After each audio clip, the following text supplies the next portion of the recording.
following program is an exclusive Disruption Networks production.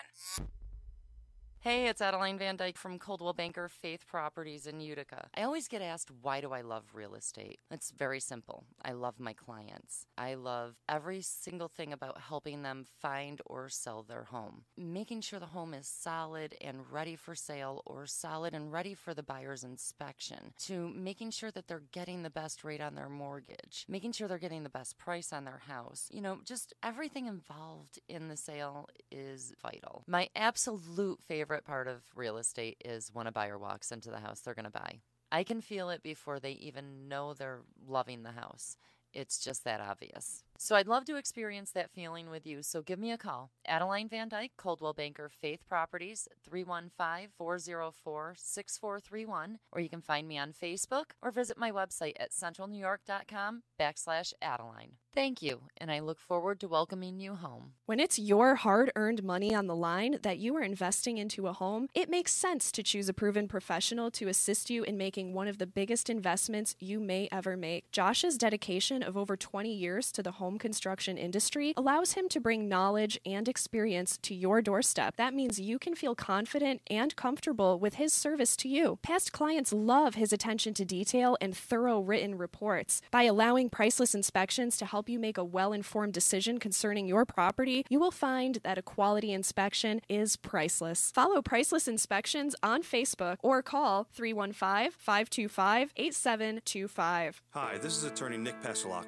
The team of attorneys I have assembled at Passalaqua & Associates has been carefully hand-picked to include the best trial attorneys in the particular areas of the law that we practice. Have you been charged with DWI or any other crime? Members of our team include former assistant district attorneys, now fighting to protect your rights 24 hours a day, 7 days a week.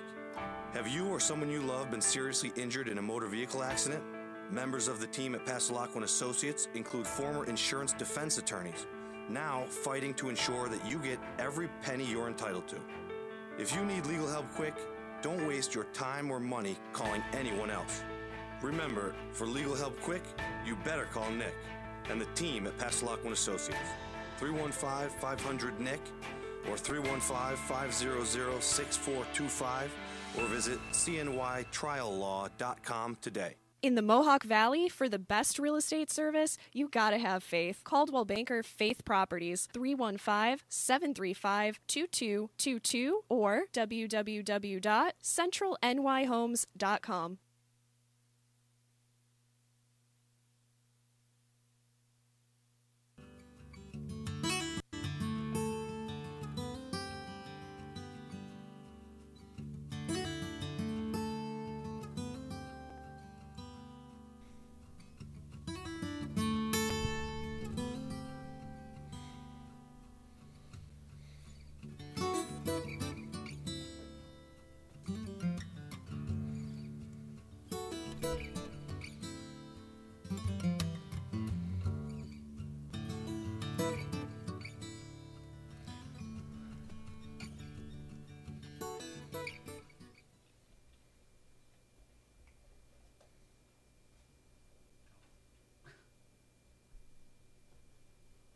It's delayed. Hey, it's Adeline from Coldwell Banker Faith Properties here at Home Free. And I have Nick Passalaqua. Hey, how are you? You know our attorney over here. And we have Michael Sangiacomo. How are you? Doing well. How are you? Good, good. Michael is partners with Nick in Fiden's Insurance. So we're going to talk a little bit about the legal part of real estate today and the insurance aspect. So, Nick, let's start with you. Yeah, how's it going? Good, good. How have you been? I'm well, staying busy. Good, good. Well, the market's really busy. So Yeah, absolutely. that It's should getting to keep be you out that of time trouble. of year again, too. So. Yeah, it should start really kicking off. Absolutely. So what are you seeing typically for closings? How long are they typically taking? It really depends whether or not the buyers prematurely put in an offer. Right. And what do you mean Meaning by they have, a pre-approval letter, if that, and that's it. Right. The problem we see there is not that they don't get financed. It's that the bank needs a lot more information than what they are given to give you the pre-approval letter to actually process your loan, give you a loan commitment, get you clear to close to be able to finalize the deal. Right. And the problem is people have this pre-approval. They start shopping around. All of a sudden, they fall in love with the house. They submit a contract. It's approved or accepted by the sellers. And all of a sudden, they're like, what do we do next? And then they start getting their taxes to their mortgage broker. And then they have to get their pay stubs. And then the banks have to verify employment and verify the taxes that they send, that they submit to them. And they have to get all these other applications filed, and they have to do a credit check, and they have to do all of this other background, and they have to do an appraisal on the property that you have to pay for up front as part of your application fee. And people don't consider all of these things and the processing time once they get them. And 9.5 times out of 10, I'm sure you see it, is that these buyers piecemeal it all in. Yes. And really, a lot of the times, banks can't really take that next step until they have a complete package. So my best advice to someone looking to buy a house or potentially start shopping, get your pre-approval and get a list from that mortgage broker when you get that pre-approval letter of every single item they will need to submit it to the underwriters for a commitment letter. And start collecting it. And start putting that package together immediately. Because you may fall in love with the first house you see, or it might be the 100th house you see. But either way, when you do, if you have that packet ready to go and you can submit it together, that will expedite the process exponentially. And make it a lot less stressful. Absolutely. Because the waiting, I think, is the stressful part. Absolutely. And then you're also relying on someone at the bank to keep and organize all your individual documents. You send them sometimes a week apart, weeks apart, months apart. Right. And a lot of times we see that the bank requests things 2 and 3 and 4 times because it gets exchanged between one person or another, and who's keeping the track of the file, and did they keep that or did they toss it to the side because it wasn't complete? And now, and buyers get frustrated. Like, I've sent this 3 times. Well, yeah, but you're only sending that. And that's the problem. Rest of it. Send the whole package, and they know to keep it together, pass it on to who needs to review it. Right. Yeah, that would be the number one thing that I see slowing people down, is just not having. And that's easy to do. And every mortgage broker, if you ask them at your pre-approval, when they give you a pre-approval letter, they should be able to provide you with a list, basically a checklist of all the documents they will need to send to underwriting to get you a commitment letter. And like you just said before we started, if the package is complete, it should be literally 48 hours and you should have a decision from the bank. Yeah. Well, I normally have, a couple favorite mortgage brokers who we normally recommend, and they give a list. You call them. They're giving you a list. Here's your approval and your list. Start gathering this because you're going to need it. I know you're working with this one. She's going to, Right. And you're not shopping the market for a what if. And some people are, and that's fine. But you're shopping because you want to move. You want to buy a house. Right. And so, like I said, it might not be the first 5 or 10 houses. But when you find it, you're going to want to move on it, and you're going to want it to close quickly because delays can cost you the house. Oh, absolutely. That's happened to me. Yeah. Being self-employed and whatever, the banks just give you a hard time. It took longer than anticipated, and the sellers literally 5 days post proposed closing date walked out on me and my wife. Oh, and we closed on our house 5 days later, and we're homeless essentially. So it's not to say, oh, I'll do it later, or whatever. Right. The more streamlined you can make it for a bank, the more streamlined you're making it for yourself. Because nothing is guaranteed until those papers go on record. Exactly. So. Yeah, I tell people that all the time. Yeah. Now, for sellers, what would you advise them to do to prepare to sell? Sellers is just listen to your realtor. Okay, that's first and foremost. If you actually want to sell your home, they know what they're talking about. Mm-hmm. When I sold my house, I had my realtor come in and I said, what do I need to sell this home for? And what do you think I can get for it? And what will it need to get that? He said, okay, here's the 3 things that I would say do, and that's it. We did it. It sold before the sign went in the front lawn. Don't you love that? Because you prepared. Right, and I recommended him to 2 other people, and he sold their house within a week. Yes. If you listen to them. But a lot of people just want to say, just put a for sale sign out. I don't want to touch a thing. Mm-hmm. Well, then you don't really want to sell your house. Right. Because most times, even if people love your house, they don't love it in your condition. They don't love your house. They love their house and what they see it as. Mm-hmm. So the best advice I can give a seller, if you actually want to sell, is to listen to your realtor. Take their advice. A few $100 up front in changing light fixtures or landscaping or whatever is going to save you thousands in terms of time, negotiated sale price, etc. So that's number one. Number two, just start asking around about finding your abstract. Yep. That's the big thing that will delay a seller. Other than that, all we need from the attorney standpoint is your most recent tax receipts, which we can always get from the tax collector, Right. which is not a big deal. The abstract is what will cause the most significant delays on the seller's side. Right. If you have to rebuild the If they abstract. don't have it, Wendy, my real estate paralegal, is a bloodhound for those things. She has been able to find, there's like in the last 5 years or so, I've probably done 3,000 closings. I think we've had to have one made Wow. because there's only, 2, maybe 3 abstracting companies, maybe 4 if you talk about the one in Clinton with Pat Barber's office that Right. she kind of has in-house. So we can usually track down who did title Right. and where they sent it. And then it's either at that lawyer's office or the attorney who closed the deal for the other party. And we're 9 times out of 10 able to find them, which saves our clients $400 to $700 and 3 to 5 weeks in turnaround time to recreate an The abstract. whole abstract. Yeah. Plus, you never want to recreate it because there's always the chance that you miss things that were in there. I just closed on an income property on Friday, and it goes back to like 1860 was like one of the first transfers of it. Wow. And if I had to recreate that, some of those early paperwork's not going to find their way back into it. Right. Necessarily. And it's kind of neat. And there may be certain things in when the parcels of the land were divided up that is relevant for like the title agent to look at, to bring up, to say, hey, we just closed the loan today, and they were buying a house in Clinton. And Paul brought up the point that they're actually not on municipal water. They actually pay Hamilton College Oh. their water bill. Yep. So their water supply, there's about 7 houses that happened back in 1957. Yep. That were just, And if someone had lost the abstract along the way, that paperwork might have been dropped off. But now Right. who are you paying? You call the water authority to turn it on. They're like, we don't service that house.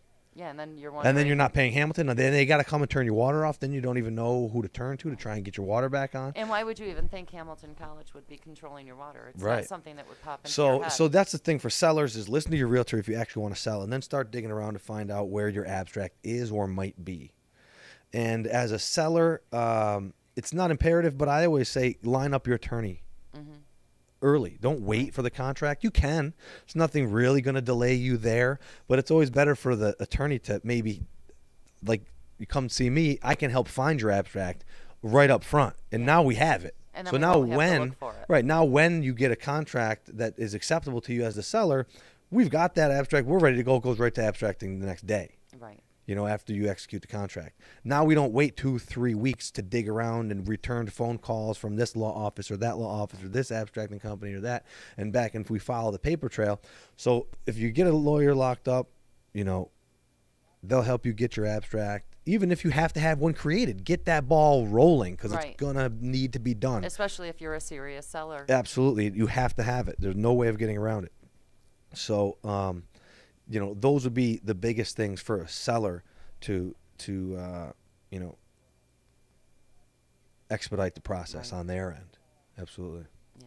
So that abstract can be a pain in the ass sometimes. Absolutely. It's caused a lot more headaches than it's saved anybody's Yeah. closings. Yeah.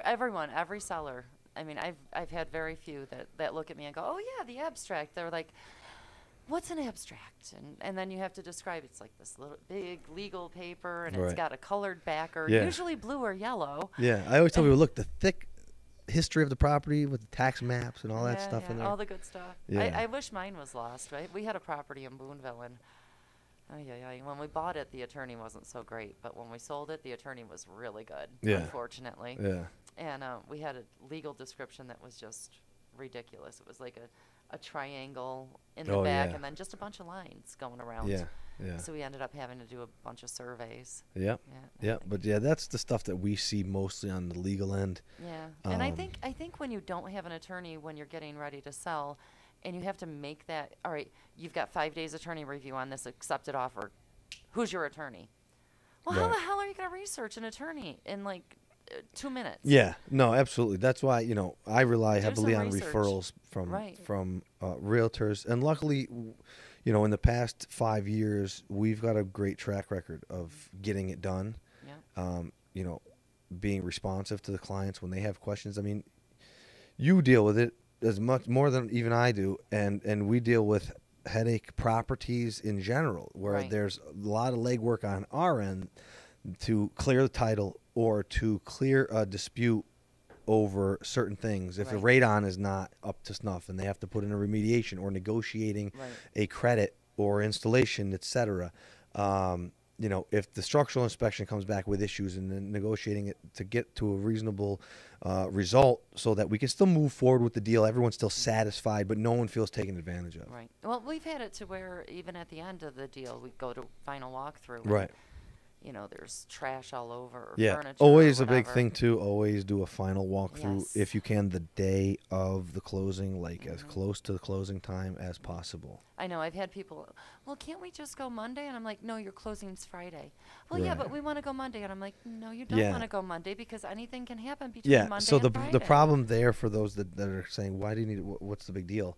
Is if you go to your final walkthrough after you've closed, and now the sellers have removed all of your appliances and all of your blinds and window treatments. Now you're the owner. Now you have no legal recourse. I mean, that's not necessarily true, but it's a whole lot bigger headache trying to get you anything Yeah. for that. Because you've when you go signed, you've right accepted now, you're it. the owner on You've paper, and it's accepted done. If you do that the moments before closing, an hour before closing, 2 hours before closing, you can go then into the closing room and say, I'm not closing this loan and I'm not buying this property because you removed all of the appliances and all of the window treatments, and it was in the contract that those were to stay. So I either want $15,000 off, or we're walking away and you can start from scratch now with a basically unsellable house because you have no appliances and no window treatments. Yeah, I had one time I was sitting at a closing table and the buyer's agent didn't show up. I was the listing agent, and the attorney asked the buyer. They said, "Well, how did your final walkthrough go?"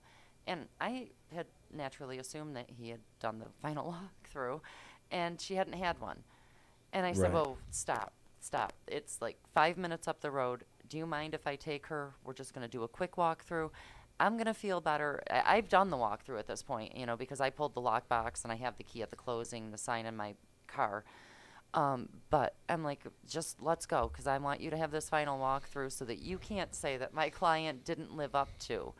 And You from know, a and- realtor and I- standpoint, they right. can't say, well, you didn't take me for a walkthrough and try Right. and point a finger at you. Right. It's- And even if it wasn't my know? client, I felt it was my responsibility to make sure this happened to avoid any issues. Yeah, absolutely. And part of it is always a CYA type of thing. Yeah. That make sure we do our due diligence to your side and my side to make sure that they know what to expect and what's going on. Like when you get a mortgage, you're required to have title insurance. The bank Right. makes you pay for their insurance to Right. insure the title. We could have a whole segment on title insurance. But whenever I have a cash buyer, I always make sure, I insist that they get title insurance, a fee policy, because otherwise the law says that I insure title Right. as their attorney. And my insurance does not like when I do that. No, And I I don't imagine like they to don't. do that, because there's just so much that you Right. can't account for. Even when you go to, like, in my opinion, Paul Drazia's the best guy around to do Right. it. He will dig in and find, sand in a clam. Well, not you if know. a clerk misfiled it, though. But that's the thing. If they misfiled a judgment under the wrong name or one digit off on the address, no one's going to find it. Right. And Because so they're not I'm looking never at- going to be put in a position where I'm insuring title. And so if anybody's any buyer I have, they get a fee policy or they sign a big long release that they're and typically nobody signs that because that scares them more than getting the title insurance. For a few $100 that lasts you the whole time you own the property, which you have to explain to people. They hear the word insurance, they think annual premium. Right. I don't want to pay for this stuff. I don't really need it. Yep. And then I tell people, look, you plan a on one-time. you plan on staying there more than 10 years? Okay, so it's $34 a year for the peace of mind. If it's $350. Yeah, yeah. Is it worth For the peace of mind to $34? know no one's going to come and take your house from you because of some long lost uncle left it to somebody before and they weren't around to get it. Right. Or Right. whatever. I give them the most extreme circumstance where Oh, they yeah. would lose the house or all the equity they had in it. And then they say, oh, you know what? Okay, I'll pay for it. Well, there's times as a realtor that I'll just tell people, I'm like, look, your attorney's been through like 7 liens, and there was a bankruptcy, and Yeah. a judgment here and a judgment there. I said, you probably really want to spend the money on the insurance they're going to offer you at closing. So just be prepared. Have a check for about this amount. Yep. And just plan on doing that. Yeah, and a lot of times when I recommend it to people, they kind of understand. Right. And most times, I always tell people at closing, look, I can't say you don't need this, but I can say that I don't recommend it at this point, based on my review of the title, based on what Paul's telling us, that there hasn't been any estates, there hasn't been any tax sales or foreclosures, bankruptcies, divorces, things like that, where there might be some murkiness. Right. But even when there are some of those things, when you have to lay it out for people, they usually are pretty receptive to it. I mean, it's a big investment. You don't want some unforeseen event, just like you wouldn't want a fire to ruin it, but you insure against that. Exactly. It's almost less likely to have a fire than to have a title issue come up. Right. And so, yeah, the bank is covered, but people don't realize, too, as your mortgage goes down, their coverage diminishes only to the size of the mortgage that's owed to the bank. So any equity you're earning is not covered unless you get an owner's fee policy on top of the bank's policy. Well, and if you think about it, what does it cost, per hour to defend a title issue? Oh, yeah. I mean, you've got maybe 2-3 hours worth of the fee just to get the insurance that will take care of all of it. You have half an hour in the fee. Really, really, it's a no-brainer. And you're talking tens of thousands of hours to hire an attorney, because if the title policy doesn't cover it, your homeowners isn't going to cover it. You're going to be coming out of pocket to fight for that equity in your home if there's, God forbid, an issue like that. Yeah, and I mean, that's going to get expensive. Very quickly. Well, speaking of insurance, hi, Mike. How you doing? Good. So, what kinds of insurance do you guys do? Yeah, so we do business insurance, personal, home, and auto. A lot of times I like to make sure that insureds or customers are aware we do workers' compensation. Okay. And then we also do disability, and then we have a division that does health benefits. Oh, so you got it pretty much covered. Yeah, we got our hand in just about a,everything. Yeah. Do you do flood insurance? We do. We do. Oh, excellent. Yep, absolutely. Excellent. Recently I didn't know wrote that. a flood policy, for a customer the other day. And one thing I want to make sure people are aware of, too, is that we're licensed and we do business in multiple states throughout the country. Okay. So for a lot of the people that we know around here that are snowbirds, Right. that may be coming back soon here from Florida, we can write your home and auto in if you got a car with your condo down in Florida that you spend a winter down there. We can, as one same national company, write you down there. That's nice. And it's not a chain. We're not a chain or like an Allstate agency where like we own this one and there's another one that's completely unrelated or unassociated. Right. Fidens itself is a national outfit. We write several companies of business throughout California, all the way down to Florida. We have offices Tampa, Atlanta, Philadelphia, Red Bank, New Jersey, Wall Street. We write in Connecticut, Boston. But there's literally 15 people in the company. We could call any one of them right now and contact them for you in that state, set you up personally with them. It's not like, oh, well, yeah, this guy so-and-so runs the office down there. I never met him before, but it's fine. And so it's not like that. It's very, very close-knit, very, very tight interworking business. So I just want to make people aware, because I know we have a lot of snowbirds that go down to Florida or to South Carolina. We write in all those states. So, again, we can insure your home, autos, vacation homes, boats. Bundle them together whatever, and get that discount. Absolutely. Exactly. That's nice. We like that. So you cover flood insurance, business insurance, workers' comp, and just all of it. Yep. Yeah, I mean, I guess, especially in regards to your show and being in the line of, real estate properties. Yeah. The biggest thing we see a lot of times is with the home is just insured, just not bundling things like you just mentioned. There's a lot of savings in combining your home and auto. Definitely. I hope sometimes that people know that, but some people don't, and it's fine. Not everybody knows insurance. That's what we're here for. But yeah, it definitely helps with savings. And pay attention to your insurance. A lot of times we find it's kind of counterintuitive for us to say, because especially homeowners insurance is great for us. Right. Because it's like a set it and forget it. A lot of people buy it when they buy the house, and they rarely ever look at it again except for paying the bill. Right. And if it's escrow, they don't even do that. Right. And You so know? if they're making improvements and increasing value. Right. And then and people don't realize your homeowner's premium is going to go up with inflation, regardless of the value of your home.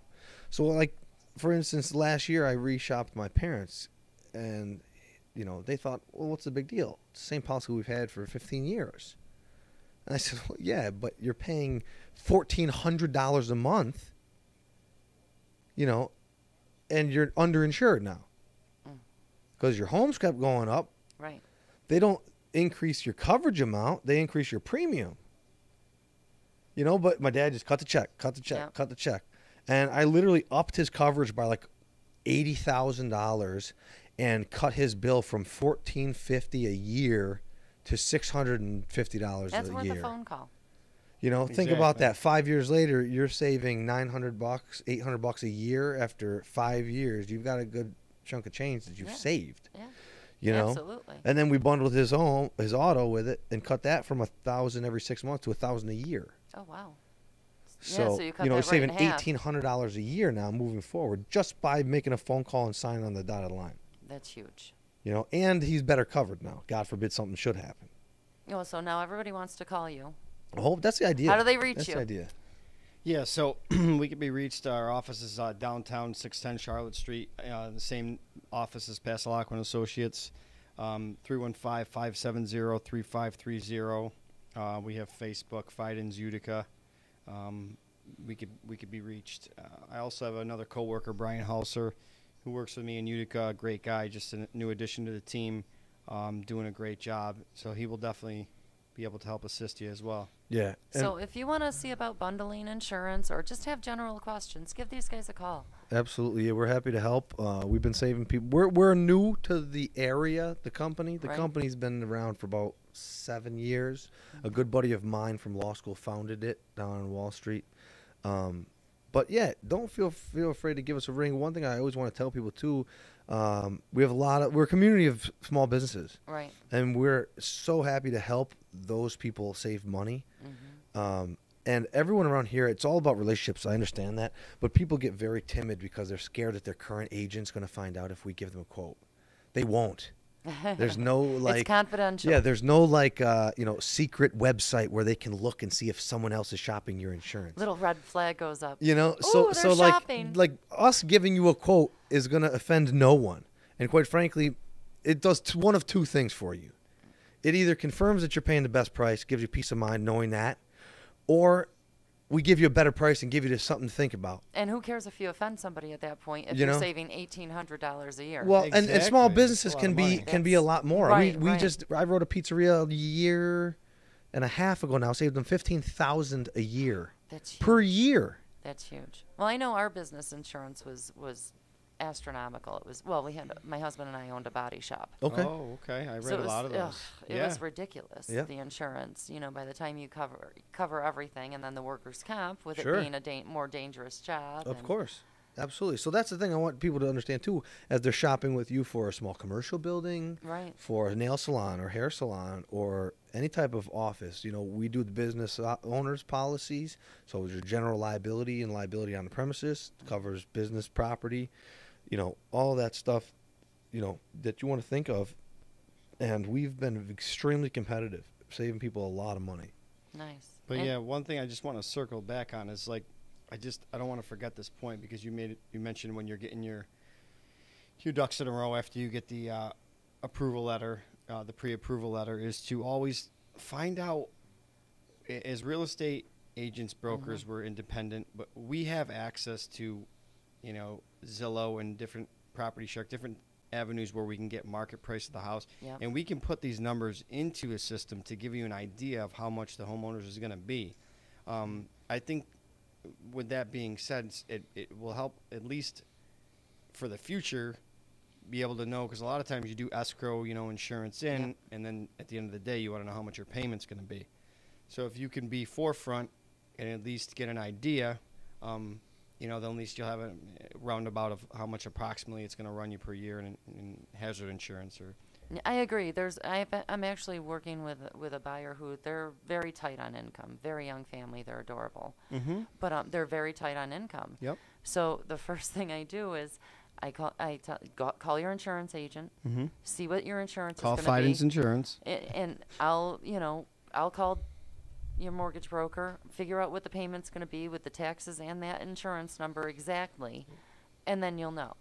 Because I'm just so paranoid about getting them in over their head. That's the last thing I want to do. And here's something that we offer that, quite frankly, we do a downstate for a lot of realtors. I think in New Jersey, Fidens, we represent, from a professional standpoint, something like 800 Keller Williams agents, right? Doesn't John, right? Like, I think it's something like that. But what we offer for listing agents is bring us your property information. We'll give you a quote to put on your listing sheets at open houses, to provide to a buyer. Oh. And now, what better complete package for them? Here's the price of the house. Here's the estimated insurance costs. And then when they shop it around and can't beat that price, they're going to come back and say, wait, where'd you get that price? That's not realistic. And you go, oh, well, it is if you talk to our guys at I Fidens. like that. And what would you need? Would you need just like maybe a picture of the electric box? We would need literally nothing Just that but spec sheet, really. If we would Really? Yeah. honestly, the address and the biggest things for us from a homeowner's quote standpoint will be when the roof, heating, electric, and plumbing were updated. Okay. And by updated, to me, it's like for plumbing, you got a new hot water tank. When was the hot water tank put in? Furnace, when was it last serviced or replaced? Right. Electrical, when was the box updated? Okay. And then roof. Those are going to be some big things. Other than that, the address, we can find out the square footage, Right. the year it was made, Right. the overall basic construction, if it's if it's a ranch, if it's a Right. colonial, if it's Cape Cod, what have you. There's always going to be variables. Don't Right. get me wrong. If the buyer has a pit bull and they need to disclose that, that's going to make your rate a little bit higher. But we've found downstate and in New Jersey that the selling agents love it because you're giving a more complete picture to a potential buyer. Yeah, I love Here's your price. Here's your you may be even going to people and saying here's your estimated mortgage payment if Right. you've put 5% down. Here's your insurance costs per year. Here's whatever, and we do that because we find that people a lot of times can't compete with our prices. They'll shop it around and say, wait, where'd you get this price? And you'll say, well, go talk to Mike and Nick over at Fidens. They're the ones that ran this exact house. It's not an estimate. This is using this house's Not just a basic information. Yeah. Yeah, it's not like, well, houses in this neighborhood typically insure for Right. this amount of year. It's like, no, they ran the quote exact with property. this property. And it puts us, now we've already got the information. Right. You get a buyer now that comes to us and say, oh, you know what, we got that on the spec sheet. Here we go, boom. And when they don't get their insurance until the day before closing, when you're like, I told you to do that weeks ago. Right. You can just bang it right out because you have Exactly. everything right there. Exactly. Oh, I'm Paid liking this. receipt, binder. I'm liking this more done. and more.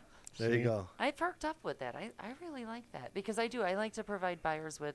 I bring in the mortgage rate Because you're going to sheets see and all that. You're going to see stuff. that, especially on certain price homes, maybe from your $90,000 to $150,000 home. You're going to see those young families that Or even under.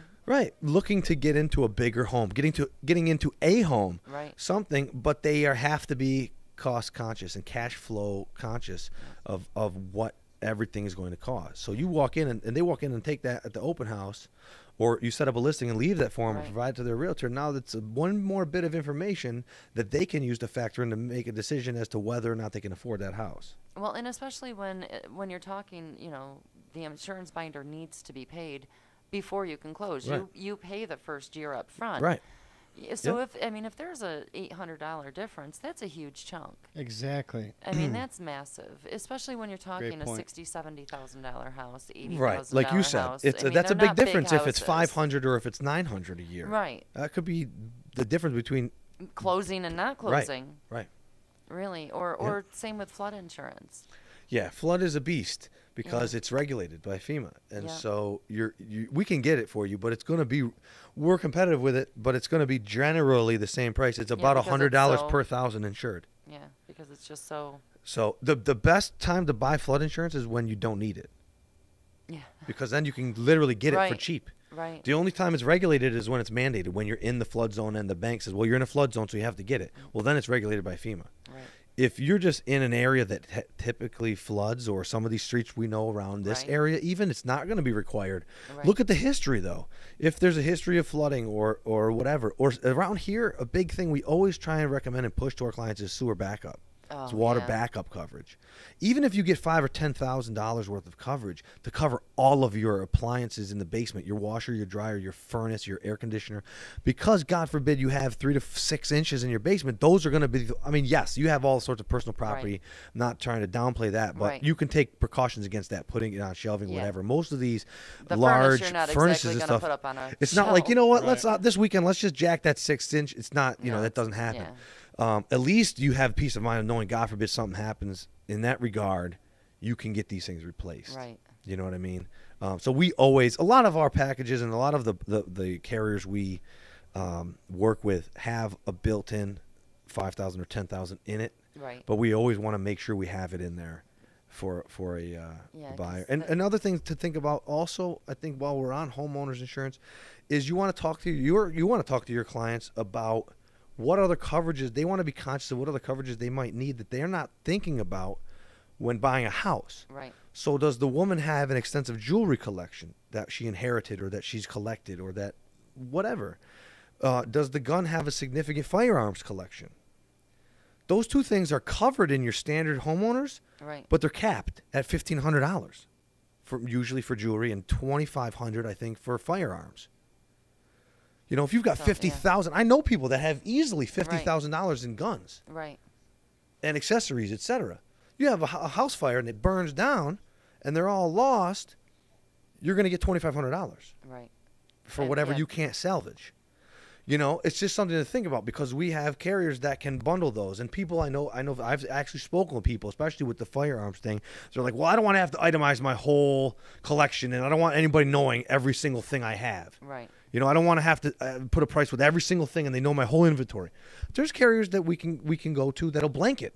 They'll just say, you need $50,000 coverage, scheduled personal property for firearms? Fine, done. Here's the premium. So you don't have to worry about having some list out there that the government can get their hands on, or somebody knowing about everything you've got.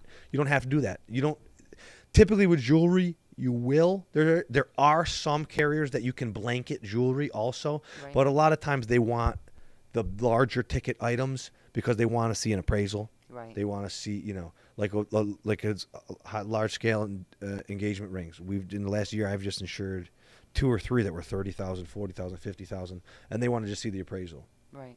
You know, but a lot of times you want to think about that stuff, because even that one ring is over $1,500. Right. And and so you're going to be, if you don't schedule even that one ring, you're going to be SOL, let alone any number of other valuable items that you might have. Where men, if they have several watches, cars, artwork, watches, you know, things like that, or some of the things you might want to consider when buying a home, either for the first time or when switching policies.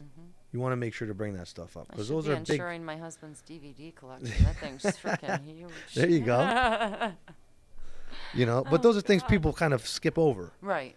You know, and they might be coming from a larger apartment or coming from living with mom or dad, and they've accumulated these collections, even if it's literally like a toy collection, but it's a collector. Comic books, you know, they have cards. Significant value, and as long as you can put an appraisal, get it appraised, throw an appraisal on it, you can insure it, and it's probably better to do so if it's going to be in your home, or you know, in a place that if the structure is insured, anything of value inside it should be insured. I agree. So, definitely. So big ticket items, make sure that those are covered in your policy. Yeah, absolutely. And so what does the flood insurance really cover when something does happen? Because I know so many people have questions about, you know, and does it depend on your policy? Are there different levels of flood insurance, or is that really just one level of flood insurance? It's really, I mean, your contents, and then, you know, whatever you have for the property itself for flood. So I mean, most businesses are getting flood for contents. Right. You know, like recently I wrote one. It was the most we were allowed to go was $500,000 on the contents. It was a business that had a lot of computer equipment and things like that. Okay. But that's the max.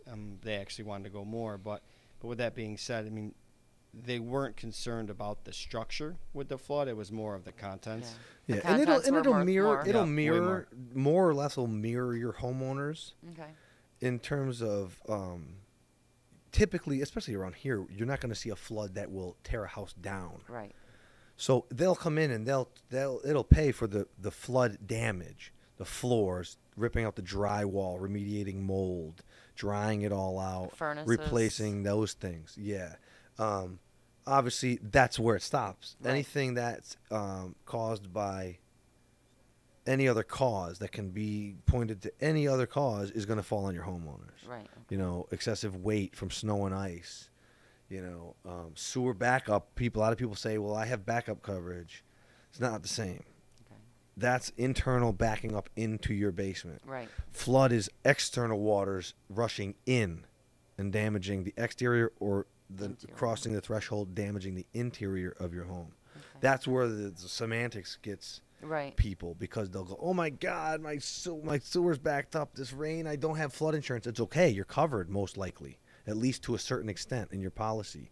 You don't need flood for Right. sewer backup, but you need sewer backup coverage, which, like I said, a lot of policies will include a small portion, especially if you've written in the last 5 years, if you've Right. renewed a newer policy. But maybe if you Right, have you see that? a finished basement or something, But then you you might want to definitely consider. want to make sure that that's covered and it's articulated that it's a finished basement in your policy, or at least that you've got significant sewer backup coverage Right. for, again, any furniture you have down there, electronics, the finished out drywall, flooring, etc. And so another thing that we see a lot with sellers is they move, and then their house is empty. Right. Vacant home policies. How Absolutely. important are they? It's very important. And how hard are they to obtain? They're very easy to obtain. Literally vacant policies we can get within the same day, most likely. They're Yeah. specific carrier that likes to, write vacant And sometimes your property and- current carrier will just modify your current policy and can maintain coverage. I just like to stress that because so many times people don't Very get a smart. vacant home policy. And when the house is vacant, there was a for sale by owner a few years back, and he couldn't watch the property. He was out of state. And I ended up going in to show it, and there was a leak. And it was only a small leak, but it leaked for about a month, and it destroyed basically the whole house. And the problem that people don't realize when they just move out, they think, "Oh, I'll just keep my policy in place. That'll be fine. I have homeowners. It's covered. But it's covered." not. And your head will spin how quickly they deny your claim because you didn't notify them that it was vacant. And that is a requirement in your policy. If it becomes vacant for more than, I think it's more than 7 days. Yeah. You've got to, I mean, obviously, if you go on a 2-week vacation, it's Right, not, right. they might fight you with it, but you'll probably win that battle. But they want to know. And if you don't advise them that it is a vacant home, they can deny your claim. I mean, even if the place burns to the ground, you will be standing there holding the sticks with not a penny for it. So that's one thing people are under the misconception of, is that, well, I'll just keep my homeowners in place and I'll be covered if anything ever happened. They will deny that claim, no doubt. Right. So be sure to notify them. And the reason for that is they don't want people to scam them and then have a fire and say, look, I had $250,000 worth of contents in there. Right. I need you to pay me out. Little do they know it was vacant. Right. And the place Or- burned to the ground, so they'll Right. never know. Right. Or You I know? think that, like with the water thing. Exactly. I mean, that was very preventable if somebody was living there. Right. Or if someone saw it, it may Because not have you even would been have a seen it, claim. It would yeah. have been such It minor would have been damage. nothing. Right. You know, exactly. it would have been a puddle on it. It was the upstairs bathroom. This is exactly A little right. leak under the sink. You probably would have went for a roll of toilet paper or something stupid like that and noticed that it was wet. A Right. day or two into the leak, and boom, you would have had a little bit of mess to clean up in the bottom of the sink. Exactly it. Instead of the water went all the way through the upstairs bedrooms, down through the Yeah. ceiling. So the and this was littlest all things knotty become pine. It was giant that was claims Oh, it was because huge. there's no one there Well, to it can- catch it. It destroyed the entire flooring downstairs. It heaved and the wood swelled, and So what you have to do after that was they had to gut the entire Yeah. house. And he ended up selling it very, very cheap to one of Yeah. my buyers. Yeah. Yeah. Yeah. unfortunately. That's yeah. Yeah. But they were glad. They were happy with the property, especially for the price they got it at. I'm I was sure. going to say, yeah. Yeah, it was a hell of a steal. Unfortunately, the seller wasn't. No, I felt really bad for him. Well, I mean, Yeah. it sounds like you Yeah, are on it top kinda of your stunk. game with that of vacant. Not too Yeah. many people really point that out. Well, and I so- try and tell people to just shut off your toilets. Just Yeah, it's I mean, a simple yeah, little, proper like turn. winterization type of methods. Right. Turn the main off, Right. stuff like that. Even if you're leaving the heat on. Right. Oh, sure. You know, Absolutely. because- Just a peace of mind to know that even if a pipe bursts, Right. nothing's going to happen. If you there's have nothing in if it. you have water heat though, don't go shutting off all the water. Just shut off the toilets and underneath the sinks. Right. Because your water needs to flow for that Yep. heat. Sure. But I mean, seriously, to just shut off Yeah, those if you have few, radiator heating. and especially upstairs, just shut off the water to the upstairs. Right. Mhm. Because Yeah, it's right. gonna Especially if cause- it's vacant. right, What's a it- basement? it's gonna soft cut down on cement so many usually, unless problems. It's finished. and if people want to check the water pressure, the agent will go downstairs and turn the water on for them Right. Right. if they're that interested. Right. But yeah, turning off the water. I Yeah, think and is people huge. should always realize too. A buyer is gonna wonder about that stuff. They might try and flush a toilet or try and do this or try and do that. If I love the house, it's not gonna stop me. No. I'm going to Because- make an offer because guess what? That stuff's all going to be ready to go during final walkthrough Yeah. Well, it'll be ready know, to go for inspection. for inspection, right? And so but we you'll usually know. leave a little note, or we put it in the broker's remarks. Yeah, that you the know. water's So I don't turned think off due to sellers being vacant. sellers should that are vacating the house is vacant should not be dissuaded from protecting their property for the sake of trying to sell the property. Yeah, I agree. Because that's where you're going to get into trouble. And again, I don't think it's going to dissuade an honest buyer that wants the property. No. Because honestly, if you turn the water spout and nothing happens, it's usually one pretty easy fix. Yeah. You turn it on. Yeah, you go downstairs, you You turn know, it on. I'd be more concerned if I turn it on and it starts spitting, Sputtering all over. brown water, and I'd be a little more concerned with that. You know? Yeah, that's a little sketchy. So. I've had that happen a couple of times. But- So, all right, we've talked a little bit about the homeowners. Let's go into business insurance a little bit because we do a little bit of commercial. Sure. So you do all different kinds of the commercial Yep. aspects. Yep. Workers' comp. Yeah, workers' Disability, comp is general liability, commercial auto. If you have commercial vehicles, either for delivery, transportation, hauling, Limousines. we'll do limousine and Limousines. taxi services. We can write auto haulers. Oh, nice. There's not really a business we can't write. So if the Property Sisters decide to get a moving truck, we just give you guys a call There and you get go. us right on the road. Absolutely. Exactly. Perfect. Absolutely. I love that. A lot of body shops, auto repair. Yeah. You name it. Like I said, we do a couple of Garage pizzerias keepers. locally. Lawyers' offices, accountants, professional liability, There you doctors' go. offices. Oh, okay. So malpractice insurance. Malpractice, as yeah. well? Yep. We write some of the biggest law firms in the country in San Francisco, Los Angeles. We represent, the firm as a whole represents Adam Sandler's production studio. Oh, excellent. We represent some hip hop artists, Fetty Wap. We represent him. We do all his No home idea and auto. who he is. We I didn't either at I'm first. 45. I we don't know. insured his tour, his whole tour. Excellent. So you insured. What goes into insuring a tour? That was our partner Brian who did that. Yeah, because that's. But it would be your general liability. just in case he gets sick or something. Well, like and that no, to the tour protect- the tour itself would be general liability for setup, okay. breakdown, Okay. transport of the personal property, for the lighting and the staging and the stuff like that. The commercial auto for the buses, for the Oh, so a lot of radio, aspects there. for the label, that owns the bus, or if he Right. owns the bus, who have got to have it insured, stuff like that. Yeah, not so much like if he gets sick and we have to refund the tickets. Right. It's more so the tour itself, so that if his tour bus crashes into somebody, or they damage a venue, Right. right? Their insurance for the tour insurance would cover the damage to the venue, the damage to the other person's car, the damage to the parking lot, the things like Right. that. So would that be just basically an umbrella policy? It's kind of an umbrella, kind of a general liability, Right. because it's a mobile general liability type, because Right. it's the tour itself that, again, it's mobile. Moving Everything's and- moving. So, yeah, kind of different facets that go into it. Well, especially it's got to be multi-state. I mean, Sure. because Yep. it's not going to just Yeah. tour one little area. Right. But we represent the firm again. Represents 6 or 7 of the Yankees.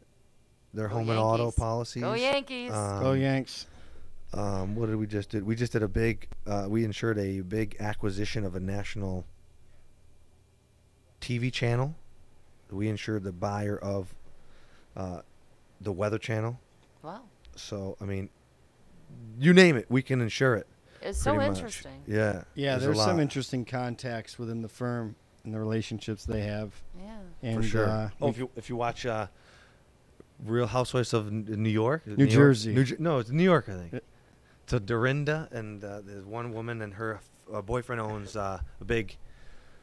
Madame Paulette. He was Madame actually Paulette, on. yeah. He was on Rachel Ray today with the John Medizian. Yeah, with the Madame stain. Paulette's a big dry cleaner. Yeah.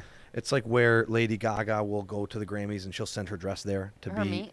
Yeah. yeah. So So she has her meat dress dry Exactly. cleaned? So Dry we cleaned and insure his preserved and property and his general liability. We're his insurance. So and he's handling some pricey costumes. Oh, then very if he- pricey. Absolutely. Very pricey. Absolutely. Yeah.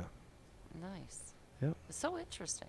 It is. It is. You wouldn't even Insurance. think that there's all those kinds of insurance. Exactly. Yep. You know, but a lot of times with businesses, Cyber liability. yeah, that's huge.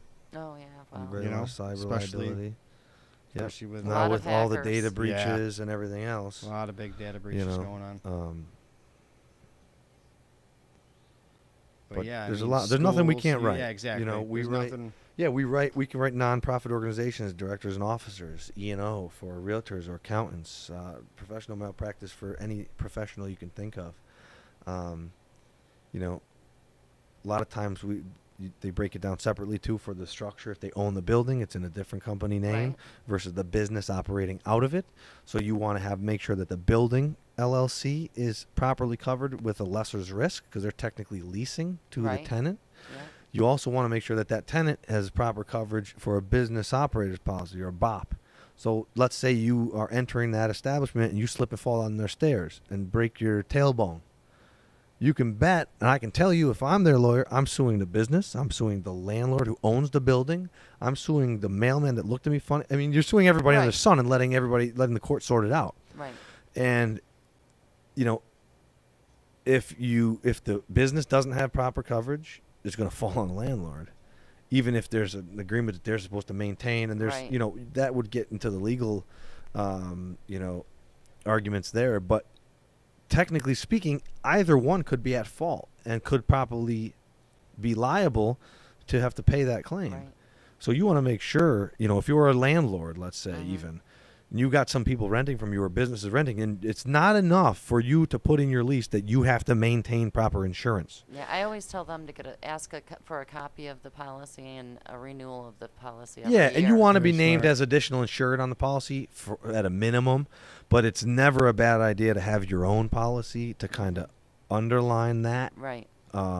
Because if there's any ambiguity in terms of, let's say, who's to maintain the sidewalk and someone slips and falls on ice, they're going to still sue both, Right. you know? And then it'll come down to. And if court you have deciding. no insurance at all as the landlord and the business has a minuscule policy, that's fine. But guess who's coming out of pocket to pay their lawyer to defend it until they can convince a judge that the tenant needs to indemnify you, the landlord. Right. Whereas if you have insurance, the insurance kicks in, they pay the lawyer to, you don't have to worry about it. And they defend it. And they'll defend it, you know, and they'll point the finger where it needs to be, and hopefully it's away from you. But you don't want to be having to come out of pocket for $10 or $20,000 in litigation costs to prove that you're right. Yeah. To prove that you weren't supposed to shovel the walk. Yeah. Yep, just minimize the coverage gap. Sorry. It's Monday. Yeah. Everybody's tongue-tied on Monday. Back from East. But that's something to think about too, because I know there's a lot of both commercial and residential landlords Mm-hmm. around here. A lot of the residential landlords you see are absentee from New Jersey or New Yeah. York or what have you.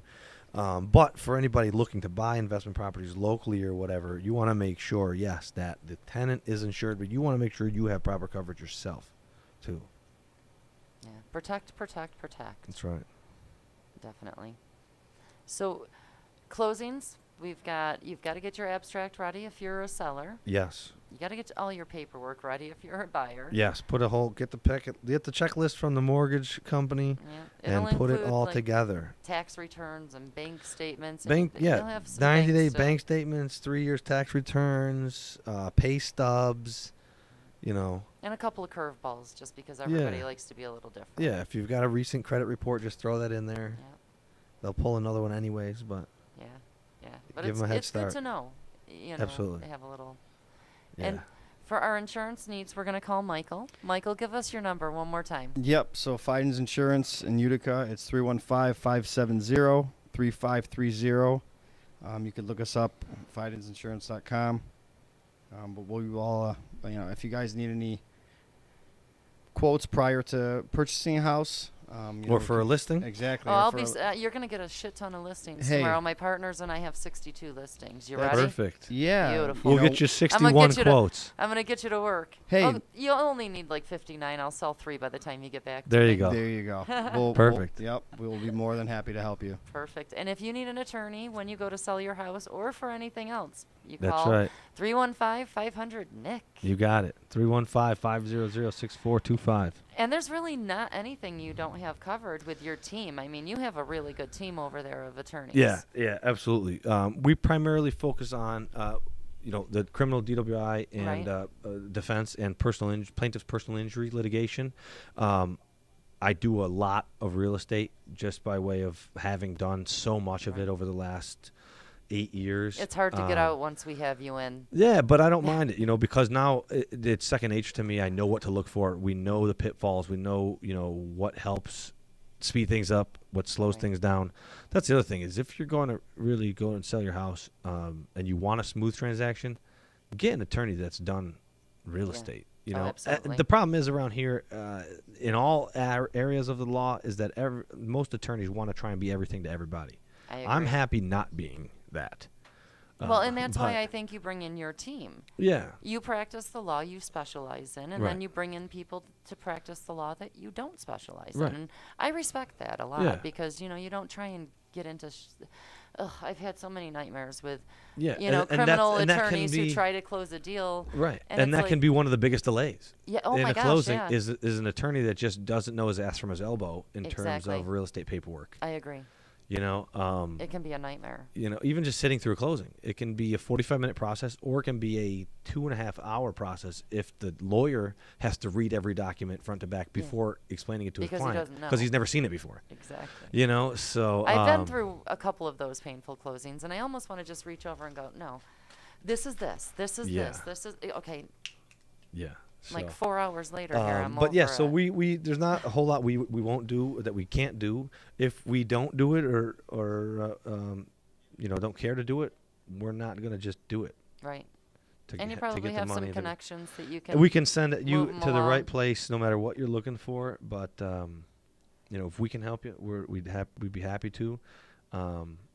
If not, we'll know the good and the right person for you to call. Perfect. So I want to thank you guys for joining me tonight. absolutely, thanks for having us. Yeah, So thank you. When you need insurance, call Mike over at Fiden's. When you need an attorney, Nick will hook you up. That's right. You can find him. You just One-stop look at our page. You'll find their numbers. They'll be around. Yeah. And I also want to say thank you to a couple of more of our sponsors, Coldwell Banker Faith Properties. When it comes to real estate in the Mohawk Valley, you got to have faith. 315-735-2222. And we also have my favorite guys over at Steep Ponte Volkswagen. You can go see my buddies over there on Commercial Drive, and they will hook you up with a cute little Passat like mine. So thank you guys, and we will see you next Monday. Have a great night. Thank you. Thanks. This has been the Home Free Podcast with your host, Adeline Vandyke. Interested in buying a home? Look her up online at coldwellbankers.com/Adeline Vandyke or call 315-404-6431. Like us on Facebook at Home Free with Adeline.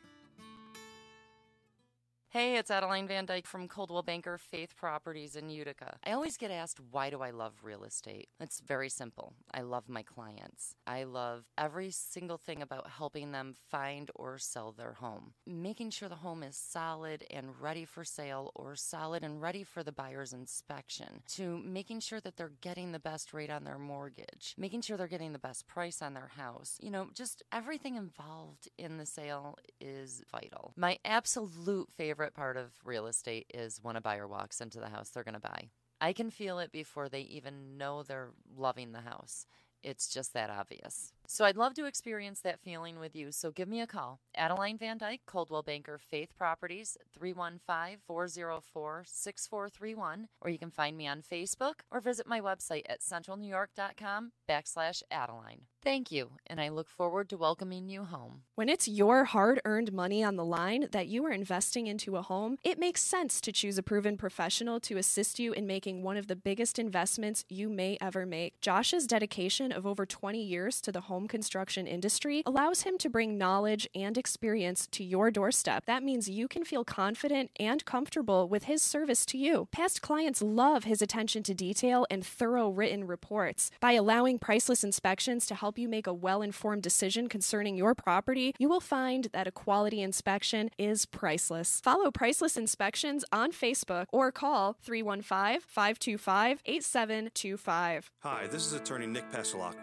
The team of attorneys I have assembled at Passalaqua & Associates has been carefully hand-picked to include the best trial attorneys in the particular areas of the law that we practice. Have you been charged with DWI or any other crime? Members of our team include former assistant district attorneys, now fighting to protect your rights 24 hours a day, 7 days a week. Have you or someone you love been seriously injured in a motor vehicle accident? Members of the team at Passalaqua & Associates include former insurance defense attorneys, now fighting to ensure that you get every penny you're entitled to. If you need legal help quick, don't waste your time or money calling anyone else. Remember, for legal help quick, you better call Nick and the team at Passalaqua & Associates. 315-500-NICK or 315-500-6425 or visit cnytriallaw.com today. In the Mohawk Valley, for the best real estate service, you gotta have faith. Coldwell Banker Faith Properties, 315-735-2222 or www.centralnyhomes.com.